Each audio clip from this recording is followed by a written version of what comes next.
My most beloved person on earth, my grandmother, died a few months ago. She was only 3 weeks shy of her 97th birthday.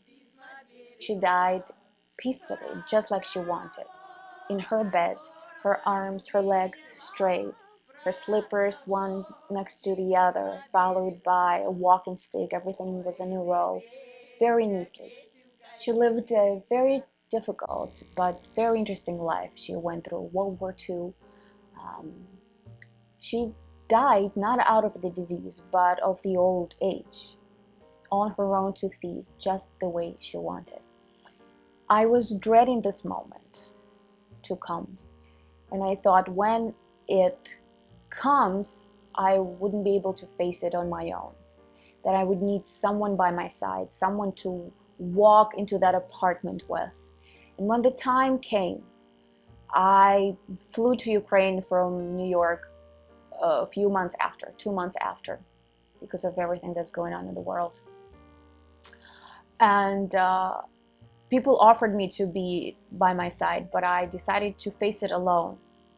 This time I will face it alone, and I will not bypass, because when my mother died a long time ago, I completely bypassed this moment, meaning when she died, I said to myself, oh, okay, she was suffering here, she's now in a better place, and it's just great, and let's party. And so I partied.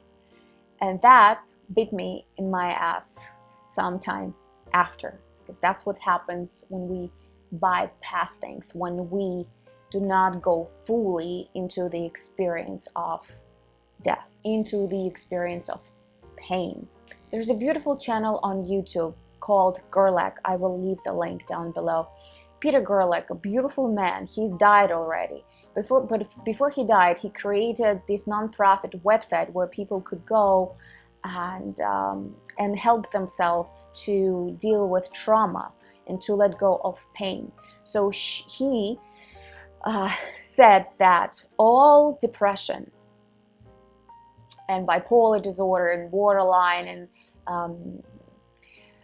it's unfinished grief. It's when you don't allow your body and your mind to sequence out the trauma, the shock in a natural kind of way, right?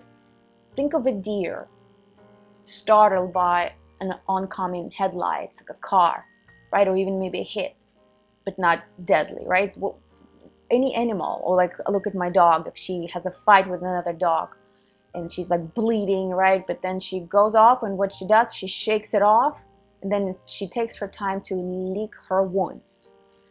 What we do here, right, in the West especially, we don't like to feel pain. We don't like to feel uncomfortable. If we get hit by a car or something, right, we're taken to the hospital, we're giving painkillers. We don't let our bodies and our nervous system to sequence out that, to heal naturally, right? When we feel depressed, sad, too much energy, take a pill to calm down. Can't wake up, take a pill to wake up, right? Too anxious, all over the place, take a pill so you even yourself out, right? Whereas behind all of this, and more psychologists come into agreement with this, as Peter called it, unfinished grief, right? The trauma that sits behind it.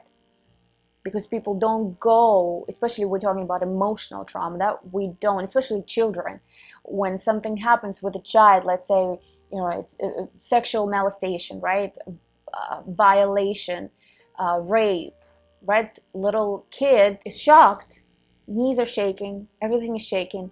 I'm not gonna tell anyone because I feel ashamed. My parents should not know about this. Bears it inside, right? And then goes about your life. Children, they forget quickly. But that trauma never went away.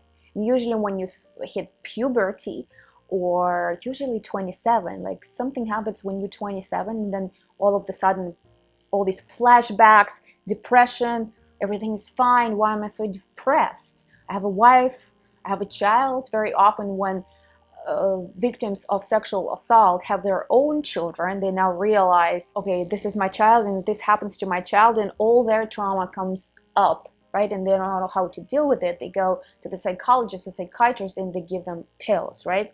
But more psychologists today realize that trauma is in the body, and you have to work not just with your mind cognitively, but with your body to sequence that pain and trauma out of it, to let it through, to live it, to finish that grieving process, right, of loss of the innocence, loss of the loved one. So every moment in our existence is between life and death.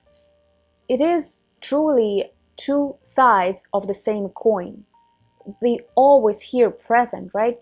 You wake up in the morning, yesterday is gone. That's it. It's never coming back. You're thinking in the morning, should I have a cup of tea or a cup of coffee? And you go for a cup of tea. So the idea of having for a cup of coffee is gone.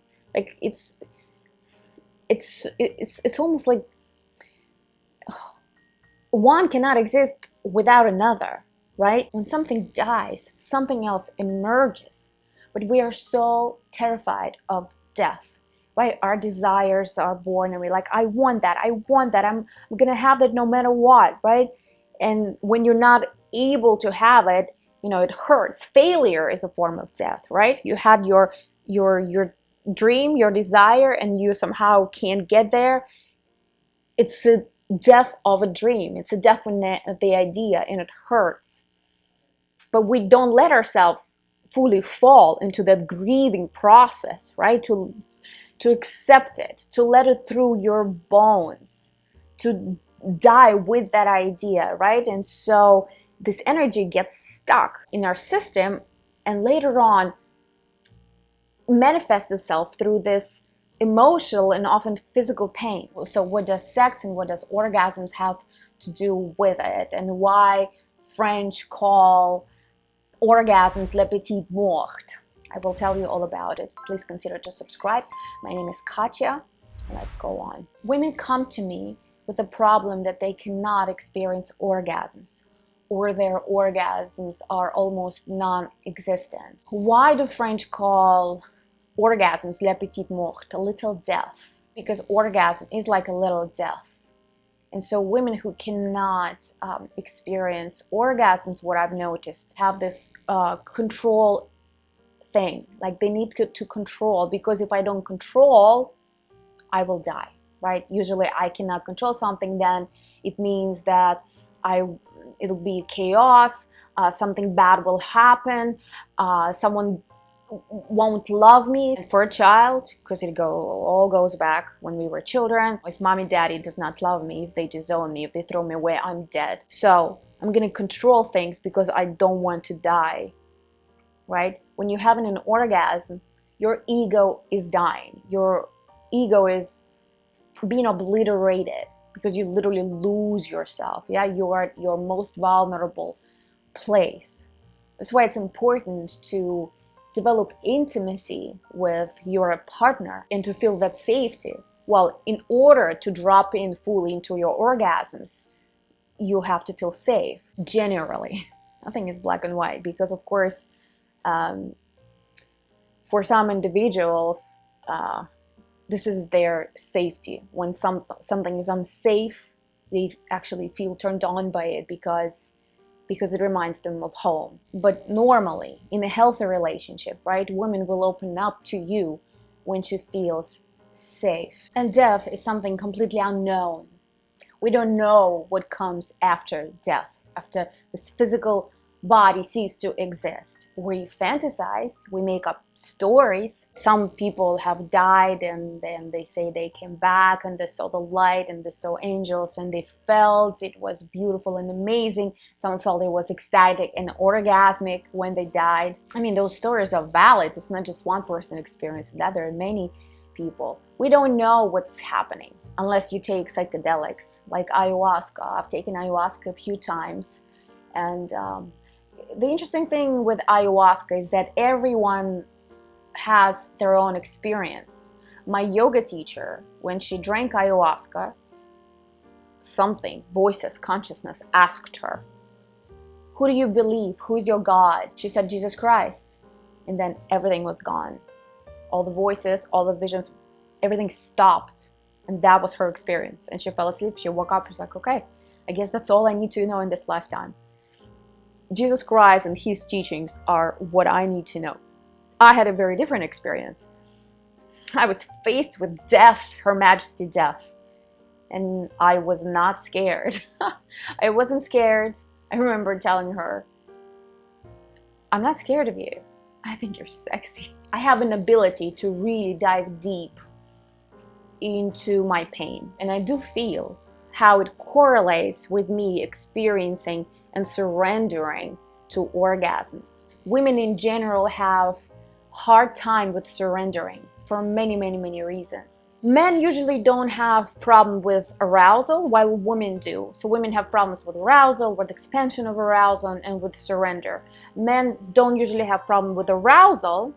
They look at the picture of a sexy girl and they feel aroused, but they also have to work on the expansion of their pleasure and also surrender, deeper surrender, right, to the unknown. But for men, it's easier to have an orgasm because it's physiologically linked to ejaculation. But for women, as we know, they have harder times having an orgasm, and it has to do with that fear of death, fear of the unknown, fear of losing and letting that control, fear of experiencing pain, diving deep into that pain.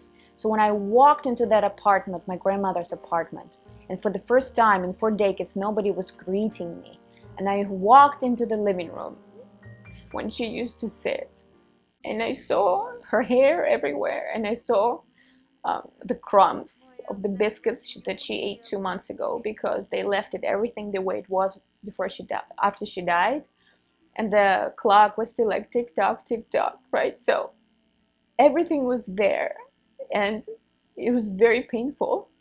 So I just sat there and I went deep into the grieving. I turned everything off, and I just stayed there for 2 weeks in going through everything, her clothes, her pictures, and just feeling the loss of someone that I deeply care about. I say care because I will always care about her. Pain feels like death, but we're not going to die. It will actually liberate you.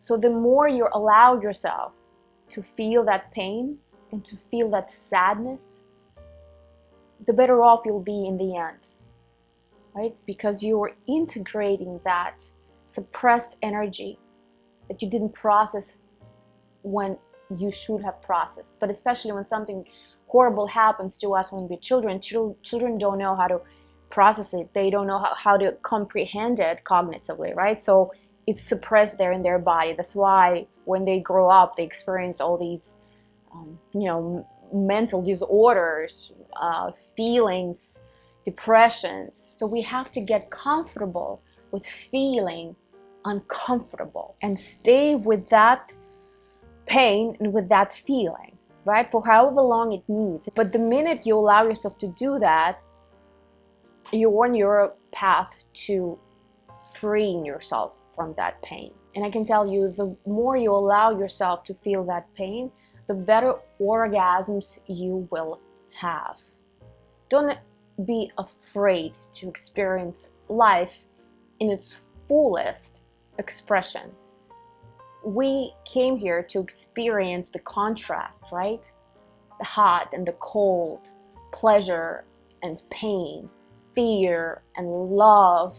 So the more you allow yourself to feel that pain, to live that grief, to experience those uncomfortable emotions with your entire body, the better sexual experiences you will have, the stronger orgasms you will have. It's all about letting go, whether to pleasure or to pain.